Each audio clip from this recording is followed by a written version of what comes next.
zones there, right? Okay, so Because I'm out in Estonia. oh, okay, okay. When you said ES, I was like, oh man, Eastern Standard. And I was like, oh no, hold on, that's an extra E. Hold on.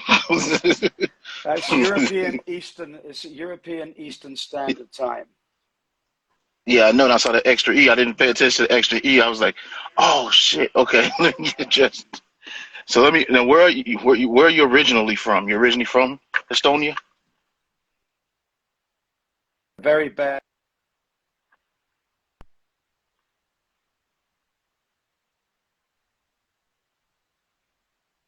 Yeah, you. What up, third daily? You're breaking up right now. Okay, try to. Okay, now are you Yeah. where are you originally from? Yeah, I'm originally from England, as you can hear from the Okay. accent. Yes, Hmm. long live the king and all of that. And yeah, I've been based in Estonia now for 16 years. Okay. Okay. Now, Yeah, so we moved here 16 years ago. So I'm an Estonian resident. A lot of you guys out there don't even know where Estonia is. But to give you an idea, we're right next to Russia, so we're right in the news right now. yeah. Yeah. The only reason I know what it is because I was a little nerd and I used to always study like geography for some strange reason. Um, Right. but so let me ask you a question. So how did you get into cigars? Because England is Cigar a very business. like Yeah, yeah England's sort of, is a big tradition in smoking, yeah and along with the Spanish discovering the stuff, from the indigenous populations. I got into it 25 years ago, um, and actually my family was involved, I guess, in 1951. Where an old, as the name suggests, Casdagli, it's not exactly an English name. We're Levantine Greeks. So we had like over 160 years trading in the Mediterranean, and over 100 years trading Egyptian cotton and milling it in England, and also getting involved with Egyptian tobacco. And It's kind of giving it a sort of long story short, I suppose. My great uncle had a meeting. You can read about this online, actually, if you're interested. Had a meeting with the Cubans in 1951 to stop the embargo we'd had against Cuban tobacco since 1941. And so he basically opened up the British Empire to Cuban premium tobacco again in quite an infamous deal, fucked over Jamaica, basically. So my cigar journey started in Cuba in 1997, the end of 96, going into 97. And I found myself being able to not just trade Cuban goods, but also start my little brand over there, which is small at the time. We were known as Bespoke Cigars then, right up until mhm, 2015, in fact. So that's kind of where I started. okay. Right. So because I was about to say yeah, English is a very like England from what I see, England, Germany, Austria, all them countries seem to be heavy into the cigar tradition. It seems like Yes. here in America we're kind of babies here, we're trying to play catch up, Oh, kind of. I wouldn't say wouldn't say that, but definitely yes, you hit the nail on the head. I mean, Germany has a huge tradition in tobacco, as does Hmm. Holland. I mean, Holland, I suppose, above all of them. I mean, including Spain, because it was the Dutch which saved Cuban tobacco from being Okay. sort of basically wiped out. I mean, Cuban tobacco, premium tobacco, was known as tobacco negro, and in the 1948, blue mold hit it, but the Dutch had taken it out in the late 1800s to the Far East, Sumatra, Indonesia. We know about that tobacco. Hmm. That's thanks to the Yeah. Dutch. And the Cubans got the Dutch seed back, which was their original Okay. seed. It's called the Criollo plant. So that's where we know a lot of Cuban seed. You see Criollo 98, Criollo 2000, Havana 2000, all this stuff. But you can thank the Dutch for saving everybody's ass on that one, because they'd eradicated blue mold, and the Cubans got that seed back in, I think, 1948, 49, something like that. So it was a huge sort of like tradition in these countries for tobacco, exactly. United Kingdom, Yeah. primarily Virginia tobacco. But there you go. Okay. So let me ask you, outside of your cigar, because everybody gonna say their cigars. So outside of your cigars, what other cigars do you enjoy? Oh gosh, I kind of settle on my own most of the time now. I'm a tosser, aren't I? No, I mean, obviously the benchmarks for me, um, and we have our own lounge here in Estonia. So Arturo Okay. Fuente has always been something which I steer to. You see, because if you imagine, I was a complete Cuban nerd for the first 15 years of my cigar life, and if you're Okay. then kind of walking over to New World cigars like Nicaraguan and Honduran tobacco is like way out there for me. Um, and I mean, I didn't even get into the American market till 2015. Yeah, and that was only a very small term. So it tends to be those cigars which are kind of like the stepping stone over to, not saying they're Cubanesque, but light in strength as in nicotine, but full body and flavor. So if you look at that, I mean, Davidoff, I've never been a huge fan of, I have to say, but Arturo Fuente, yes. Um, uh, I'm sort of stretching to, there's certainly some European brands I smoke, Cigar Kings from my good friend Philippe Kugler, because he's creating like a Nicaraguan line with European tastes in mind. You know, if he's even in America. So you're going for that sort of milder taste. I mean, he's reaching out for Jalapa tobacco, I guess, and stuff like that. So, but primarily, I have to say, my friend, I smoke my own stuff. I make it for my tastes. So, and when I'm not smoking something you have in production, I'm smoking usually Okay. a new blend I'm trying out. Um, but I'm always one to have my hand open if someone's handing me a cigar. But that big producer Nicaragua, I just find them mostly a little bit too strong for nicotine and peppery for my tastes. So now that you said it, let me ask you because I don't know what is the European style like. What is the European taste in cigars? Well, I mean, if you can consider Europe about 15, say 18 years ago was 95% Cuban market. I mean, huge. The rest of it didn't really have a look in. And so if you've ever smoked like your Oida de Monterey's, um, you have what you call sweet and spicy with body, right? But Hmm. low strength. I mean, if you look at the tobacco fields around like the Vuelta Abajo region, a lot of it is very iron rich. See those kind of pictures of red soil and stuff, Yeah. which gives a lot of iron. And produces milder cigars. I mean, even Davidoff, when they were kind of creating Cubanesque cigars, so I said 95% Cuban, the European marketplace, and the rest of the world for that matter, outside of America, and about 5% Davidoff. And yes, you would have the odd Padrons and I'd say they're 20 turning up. But that's kind of what you were seeing in the humidors. And of course, that's radically changed now. But that's still where the tastes are. And yes, people are getting involved in these more exotic tobaccos, and some of the brands in America. I mean, your country was a complete, kind of, it was so removed from what I was used to when I first set foot in America with tobacco. And I was seeing just hundreds and hundreds and hundreds of different brands. And most of them I hadn't heard of. And with very extreme tastes. And it was kind of shock to the system. I think I was marching my cigars and thought, well, can't be much of a market here because I know Cubans. And of course, how wrong I was. But, yeah, I mean, America's provides a wonderful marketplace for, really stretching the for really moving out the boundaries of what you can achieve. So if there's a lot of pressure on people, because you've got to try to stand out with so many different brands there. So Hmm. it's kind of exciting, pushes the market for better things. I have to say, I think we all got a bit lazy in Europe, and I was bringing in Cuban cigars and just selling them, and now we started exploring. I've been exploring so many more different flavors and stuff that you can get from tobacco.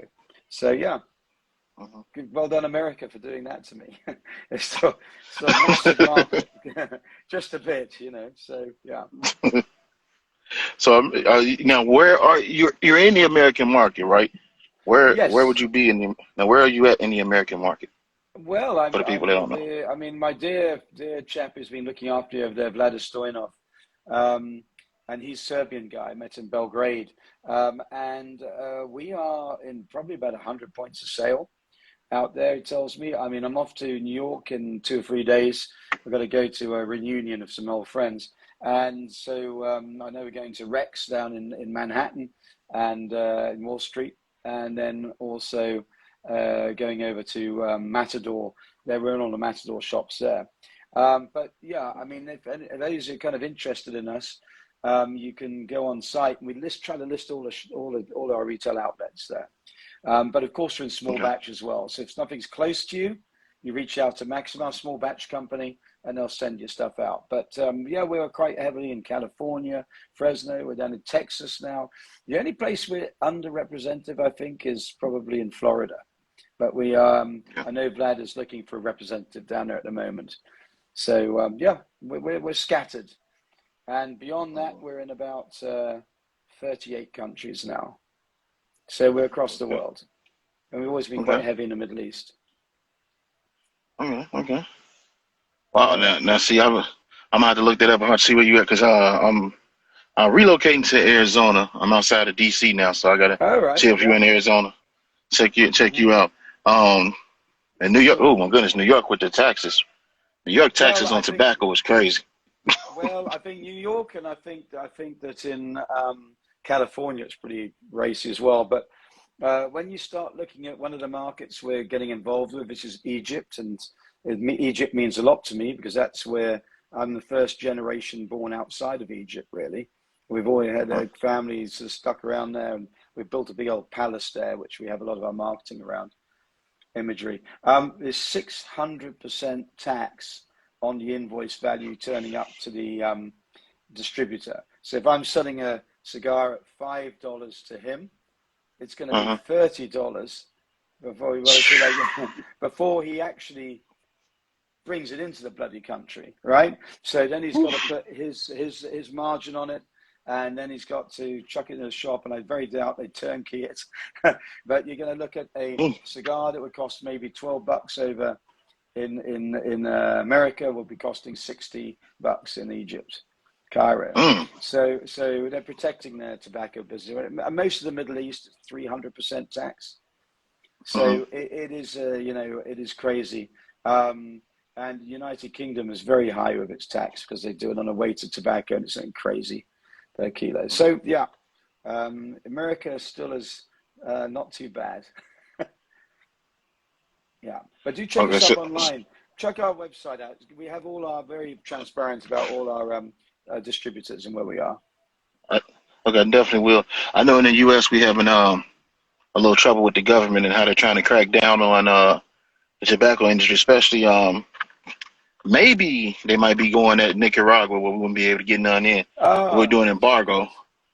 which would Yes, I heard really about suck. that. I mean, I'm sure you'll find a lot of Nicaraguan tobacco heading over across the border to Honduras and saying "Made in Honduras," I I'll be and going to yeah, Canada.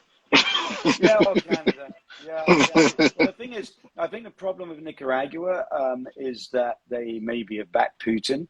So I Mm-hmm. think that if they are getting an embargo from America on that basis, then it might Mm-hmm. well be the fact that the rest of the world embargoes them as well. If it's on the fact that it's down on their dodgy election fraud, then that might be a different thing, and the other countries might accept them. But if it's a backing of Putin, and that's why he stands up and does it, then it's going to be properly messed up. Um, Mm-hmm. because this is obviously getting very serious at the moment It is. with our friend across the border, you know, who by the way wants my country as well, where I live, desperately wants it. His father was captured there during the war. He can't bloody stand our country. He calls us a bunch of fascists. And yeah, so I think in Nicaragua, I mean, it's interesting if they do embargo it. Is it like the Cuban embargo, with the embargo of tobacco? Because that'd be a lot of blends. I mean, a lot of our blends have Nicaraguan tobacco in them, right? So Yeah. then I guess you're going to have pre-embargo tobacco. I think it'd be pretty interesting to see how it's all going to would be enforced. But yeah, Because that's the question. Because I wasn't alive.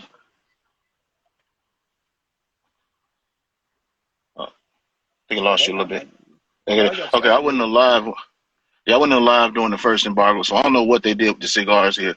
They just okay, sell everything out the store, or I don't know how they do Well, that. no, you see, I mean, the thing is, how it works is that no, because if you've got the cigars which are there in the store after the Uh-huh. embargo, then they would have been brought pre the embargo. So anything brought pre the embargo is never retrospectively enforced. That's why your Okay, President Kennedy had stacked full had of a bunch Cuban of them. cigars. Yeah, yeah, because before he embargoed Cuba, he bought a hell of a lot. He's a bootlegger, just like his old man, you know. So, Yeah. yeah, no, it would not. They wouldn't take stuff out of stores, but you wouldn't be able to get anything from that point onwards. Okay. Okay. 'Cause I know they just sold a box of his cigars, and I forget how much it went for. The Oh, yeah, Kennedy, and it yeah, they went really. it's a lot of money. It's a lot of money. Well, yes, I Couple think hundred. that anybody that's even got a Cuban cigar that was bought last year is worth a lot of money now. The prices Oh have yeah, gone up yeah, about 6 or 7 times. yeah, yeah. I saw that. Yeah, That's crazy. so and that's going to cause a huge pressure on New World cigars around the world. You see, because you know the most of the market is still Cuban, and Hmm.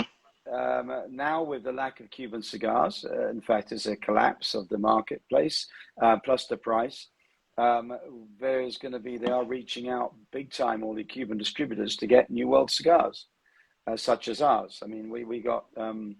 A lot of these distributors, which would be I'd have dreamed of speaking to about 10 years ago, fighting to get hold of me was at Dortmund. I mean, even I got like two different countries, you know, same country, two different distributors. I won't mention countries, I don't embarrass anybody.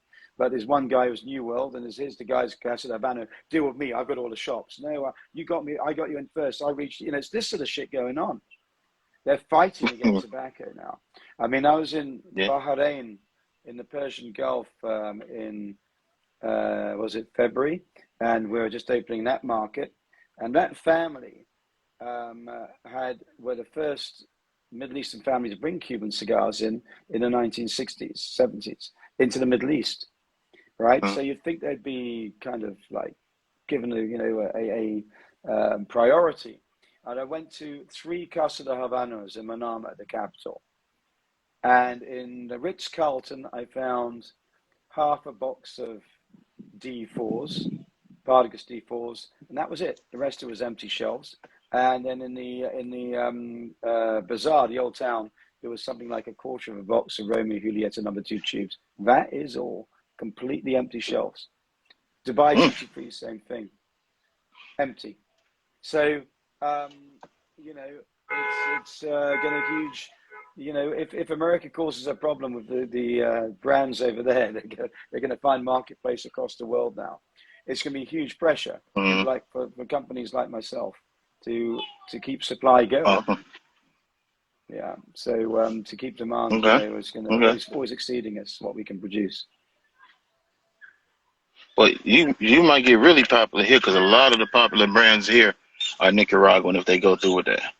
Yeah, Like yeah. I mean, a again, lot of I the think ones the I big smoke. ones, yeah, the big ones will be okay because they'll have a headquarters in Honduras and get through that way if it happens, you know. Um, so, you know, yes, there's a chap saying 25% of what we order. You're so lucky if you even get 25%. You know, it's crazy, crazy here. But yeah, I think you'll find that you'll probably be okay, to be honest. Okay. You know, it'll come through Honduras and you know, and you know, Honduran tobacco and Nicaraguan tobacco is pretty similar anyway. So, you know, you can even make your brand in Honduras. Honduran, the prices are going to go up of all the Hmm. land and tobacco for sure. I'd think if that happens. Okay. Yeah, that's all. Yeah, that's what we're looking at, and then everything in the court, and we're like, I think America is really targeting not with necessarily with the Nicaraguan thing, but with everything else. They're kind of like targeting like cigar smokers, like they're trying to like really go after us. Well, And it's I think you know it's the way of the world, but I mean, you guys, it's pretty. You know, you got a Cigar Rights of America, have done a great job. yeah, Um, to be honest, it's a lot harder in the rest of the world than it is in America. I mean, you still got the beautiful boxes. You can still see we have warning labels over everything. Yeah. In January, they closed all the cigar lounges in Holland. Just Ooh, closed everything. wow.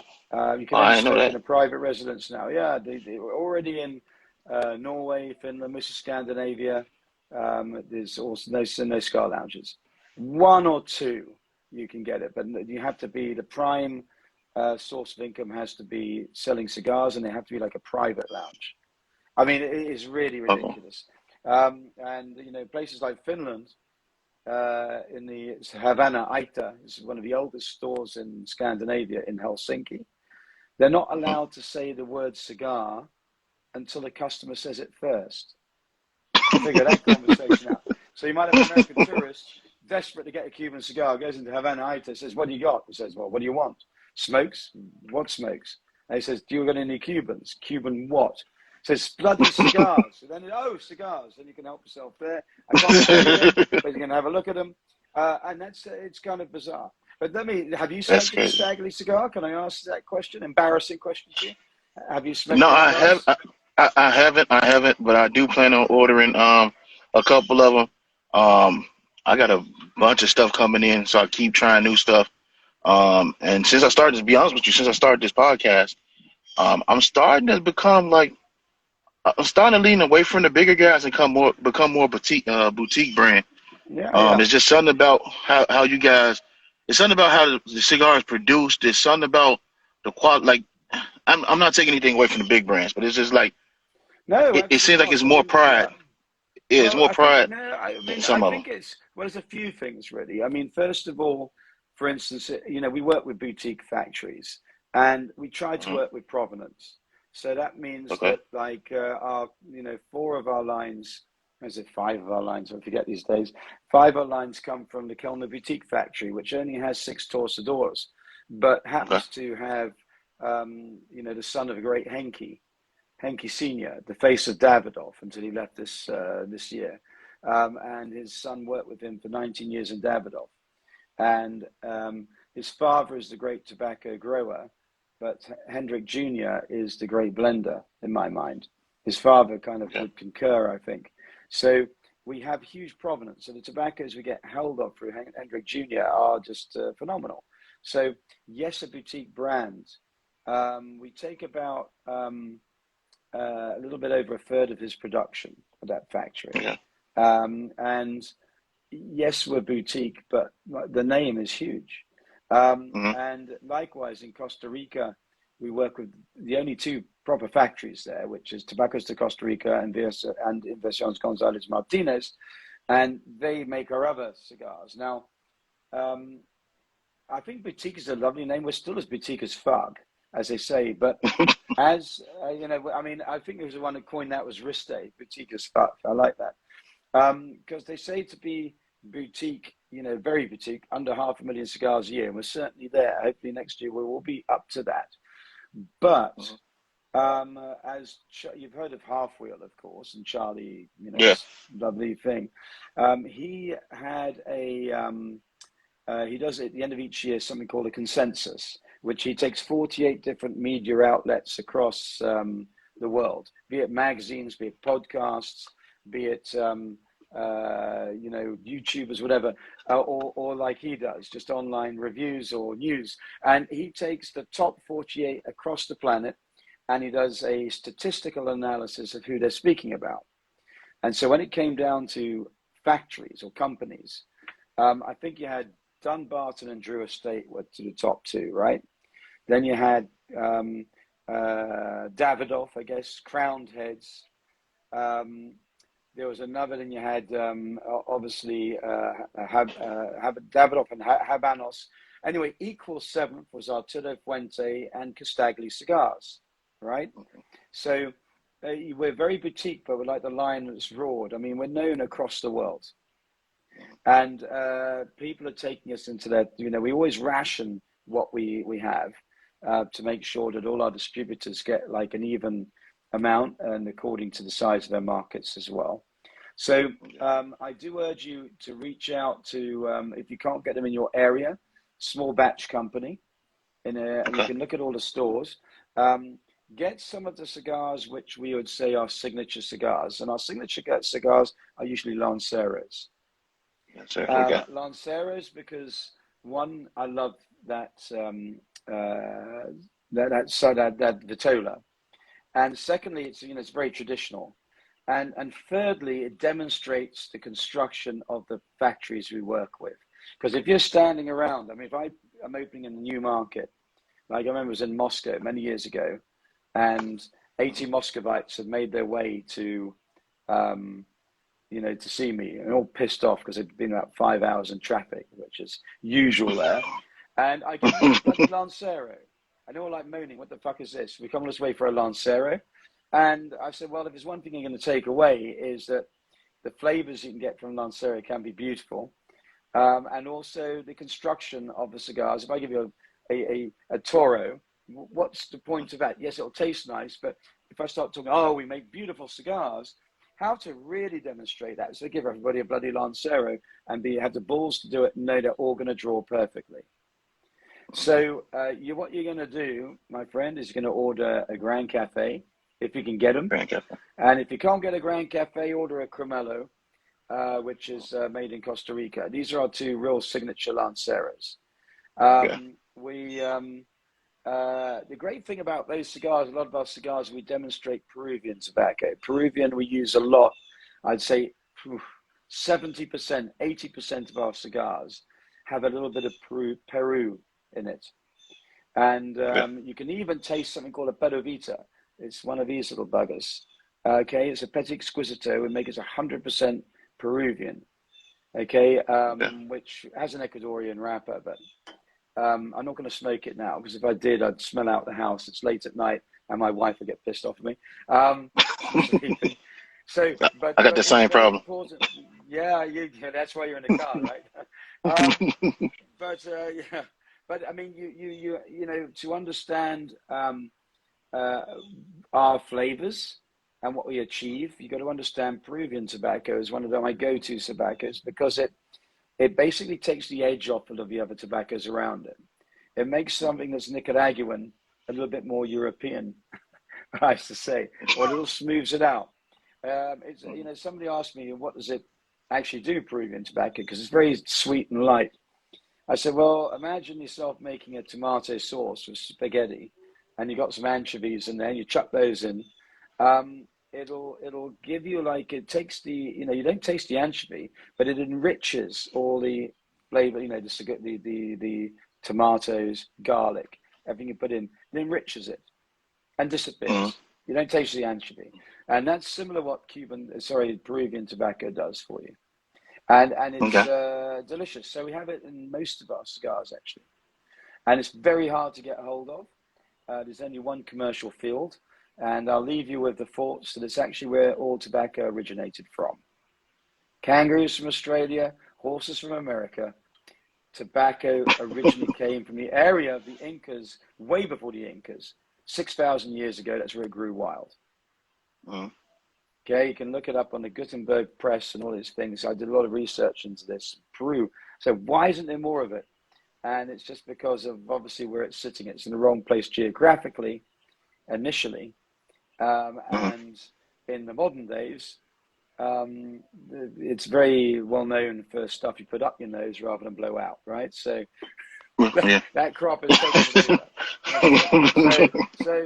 some great cocoa leaves up there. You can just start by the wayside. It's growing wild. So that's why it's hard to get a hold of. It's expensive, but my God, is it good? I don't think I ever had Peruvian tobacco. Well, if you want to try it as it is, you can. I think we got some Pedovita, which is like a Petit Exquisito. It's this thing here. If they have those, they should have them in small batch. Get some, smoke it. Okay. It's actually tobacco, which it's called Peruvian Habano. It's from Cuban seeds. We used to have Peruvian Perodoro, which is we have in Dominican Republic for production there, but that harvest failed about 3 years ago. So what we have done with this tobacco is, it's Petit Exquisito, right? It's a little bugger. and it'll last you a good 25 to 30 minutes. It's a very slow burner because it's been given an extra tobacco processing. When it arrives at the factory in Costa Rica, it's put through another 2.5 months in the pilon, that aggressive fermentation. So it's really rich and oily and lovely. And it's all that tobacco, that specific working of that tobacco is all in our Villa Casdagli line of cigars, which are quite rich.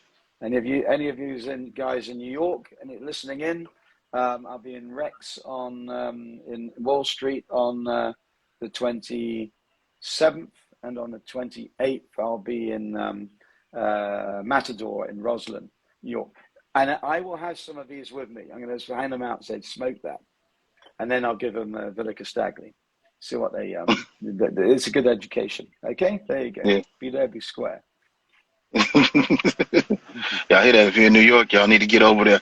I got a couple buddies that might meet you there. I got a couple buddies that might meet you there. Tell them. It'd be lovely to see them. You know, you can say a big, horde of characters turn up. I'll know. Now I'm in trouble. Meet a bloody Englishman. Yeah. You'll be good. You'll be good. You'll be good. But yeah, this is now. See, I'm getting an education in all this. See, like I said, I don't know about the European. I think I had my first German cigar probably like 5 days ago, and I just so happened. Oh shit! What was it? Shit! I could never say the name of it. Rouge-Vernuggen. Oh, I know the guy. Hold on. Yeah, this guy is just German technology, isn't it? Yeah. Band. Yeah, I know. Yeah, that joint. Yeah. Well, they're Germans, but I believe it's made in Dominican Republic. Okay. But it would be made for the German market, and I know the guys. Yeah, okay. He's a good chap. But to have again, and Cigar Kings, they've made in Nicaragua, right? But to get a true German cigar is very hard now. It used to be short fillers tobacco. It's because, legislation went against them. I think the war pretty fucked it up a bit as well. But there used to be a lot of tobacco growing, the Kleinlagers, the Mirafels, the Mirafels are famed for Cameroon wrapper leaf, right? And they're also the international representatives of Arturo Puente. And they're German Jews, lovely people. And they started, I think, in the 1800s, growing tobacco in Germany. But a lot of it is given over to Virginia tobacco, short leaf and short filler, right? So, and then when the war came, of course, the Mirafels quit that. But they've been growing wrapper leaf in the Cameroon for a long time. But true German tobacco, don't think you'll find it these days. Mm-hmm. Maybe German owned. But certainly, that's the way it is.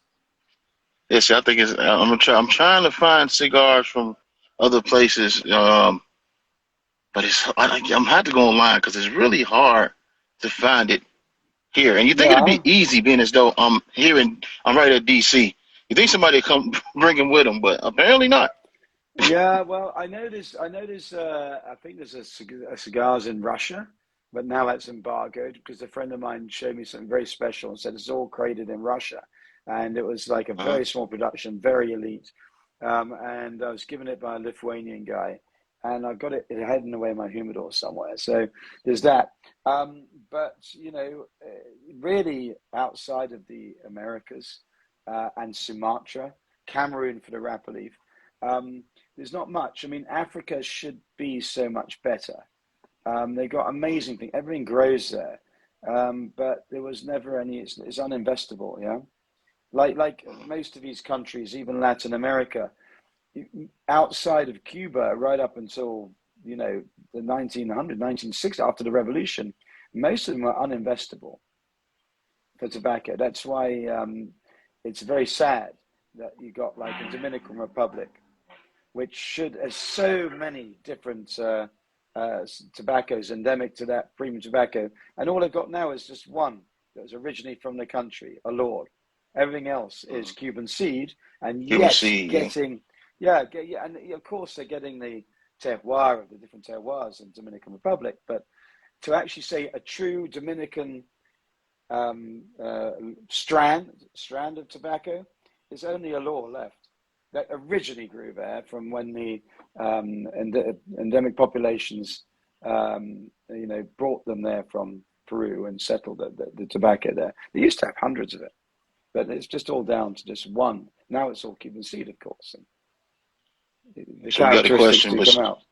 Mm. besides yours, somebody asked for recommendations on Peruvian cigars. I know you said you got a couple, but you got any Well, more? I have Peru within my tobacco, right? So within it says a Uh-huh. blend, yeah. Although Okay. except this is being the exception. You can get Inca, which is a 100% Peruvian puro, but I'm not a great fan of that. As Hendrik once said to me, Jeremy, you like candy, yeah? I said, yeah. Do you like candy floss? Too much. I mean, it's always just. But if you're looking at good Peruvian tobacco in cigars, you obviously find it in ours. And I believe you've got some. I think Davidoff's used some. They used to use a lot of it in Davidoff. Um, but it's not a lot of it there. I'm sure you'll find Atabayan and Bombay having some of that stuff. Um, Byron, yeah, probably all of those quite high end stuff there. I'm sure they'll have Peruvian in there as well. And some has come over to some Nicaraguan brands have got some as well. But it's hard. There's an Italian guy running it, Ganado. It's come to the Tarapoto area, but we're quite famous for it. Yeah. All right. All right. Well, anybody else got any questions? We got the man on. Does anybody got some questions? But yeah, I've learned in this conversation. I've learned a lot. Yeah, I enjoy your especially the Grand traditional love. Cafe. It's a guy saying a Grand Cafe, Godspeed, yes. If they're going to shoot me tomorrow, that's my last cigar I'd have. Or But I do believe, if we're talking about tobacco, we're talking about a brand. It is all about, you're sitting around in the lounge, you can talk about, bullshit stories, but you actually want to impart some of the knowledge I've got. I mean, my tobacco mm-hmm. learning, I know Cuban tobacco inside out. Certainly did up until 2012. And then I've been taken on board. And whenever I sit down with Hendrik or his dad, or whatever, just they give me the knowledge. Yeah. When it comes to our Daughters of the Wind line, which is coming from the Cuban expatriate run family in San Jose, my knowledge has expanded significantly from being there because dear Jose, he grows tobacco, his own tobacco in Costa Rica. Only one plantation of that left now. And he doesn't smoke cigars. He runs the factory, he procures tobacco, he doesn't smoke. So I go there with the guy on the ground, is a guy called Jorge, who used to run Habano Short Filler worldwide. And we sit, he's my guy there, and we choose the tobaccos, ask about them, smoke them as penatellas, and start putting tobacco aside to create a blend. And of course, there's a blender present, which then does all sorts of little tricks with the tobacco we've selected to give us different primings and different stuff to understand which of those leaves we've selected, which one should be the king, which one be the secco, which is the velado, right? So, Mm-hmm. we do a lot of, and then we do a lot of tasting. I won't go into it. So you kind of get a lot of expertise from that and investigating what they're doing different to tobacco, the tobacco processing. 25 years in, I love imparting some of it. Yeah. So somebody asked, did you make any cigars with wild natural grown tobacco? No, I think we're kind of not the wild stuff. I know there's some people that do some strange experiments in Europe. I wouldn't touch the stuff. But I suppose that, now, as it used to grow wild in Peru, it must have been phenomenal, but God knows what they're doing in the processing of it. It was using medicinal purposes. But the answer is no. Because the problem being, of course, although it could be growing wild, you're going to have to do 2 years of processing the damn stuff. It's smokable for our palate now. So that requires quite a bit of man's intervention. All right. So anybody else got anything else? Y'all got something else? Um, Let me see. Hold on. I think I saw a question earlier. Somebody asked, did you or did you work with Bombay in Costa Rica? No, but I go to that same factory, Tobaccos to Costa Rica, a guy called Don Allman. It used to be called Vega Santiago. I went there around about 10 years ago now, maybe a little bit over 10, 11 years ago now, and started making some goods from there, trying out some stuff. And that's where I came across those wonderful brands, because they are made in that factory as well. And it's a tiny factory. They've still got about, so you kind of, I never met the guys, but I know that they're, the tobacco that gets quite rare, and I get involved with that as well. And now we make our line from there, the Villa Casdagli collection. But I applaud what they do. The prices are a bit high, but they do a good job. Interesting enough, the line of cigars that we make from that factory is our most inexpensive. But they do a great job, and I love the packaging as well, and they have a great history, obviously. Okay. All right, ladies and gentlemen, is that all? That is, we want to keep this manager. What time is it there now? Well, it's not bad. But for me, it's around about midnight. So midnight. It's a nice 40-minute chat. It's been quite pleasant. And yes. How long's your podcast been going? Almost a year now. Almost a year. Well, you're doing very well, aren't you? You've got a nice group of followers there. It's quite active. So yeah, I try. It's growing. So good for you. And so I do hope to sort of bump it. Whereabouts are you actually based? You said you're in near DC. I'm in right? I'm in Southern. I'm in Waldorf. I'm just outside of DC. Okay. Well, I'm pretty sure we have some cigars close to you there, but I do hope to share a smoke with you one day. I mean, I only get over to America once or twice a year because of I'm around the world, forced to do that stuff. And God, Vlada does a great job over there. But I always publicize when I'm coming over, so I hope to see you one day and have a smoke with you. I would love that. I would definitely love it. And you're welcome to come to Estonia. You don't have to learn Russian yet, but you might You might do that, yeah. Well, it depends what he put up his sleeve. Yeah. I might be a trophy over there. I might say something, and then you're allowed. I'm sitting in the goulash. No, the old gulag. Well, don't worry. I would be the first in, because in our toilets we got a picture of Putin on the toilet seat in the thing. So we call it the poo tin. Yeah, that's good. It's really work all them words. Or somebody put the explanation there, quote, so you can be shit-faced without drinking a gin.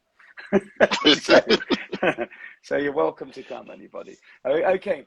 Well, I will bid you adieu. And if there's any more questions. And yes, his bladder is great. Yes, he is it's a marvelous sommelier as well. It does justice to the brand. And thank you so much for inviting me in and meeting your community there. Great meeting you. Okay, I'm pretty sure they're going eventually. We're going to definitely stay in touch. Please do. Smoke a cigar and give us a review, even if it's nasty. But you won't go wrong, I'm sure. All right. Okay. Thank you. All right, okay, sir. I got Najat Abdu there. Okay, ciao for now. Later. Okay, have a good night. Bye. You too.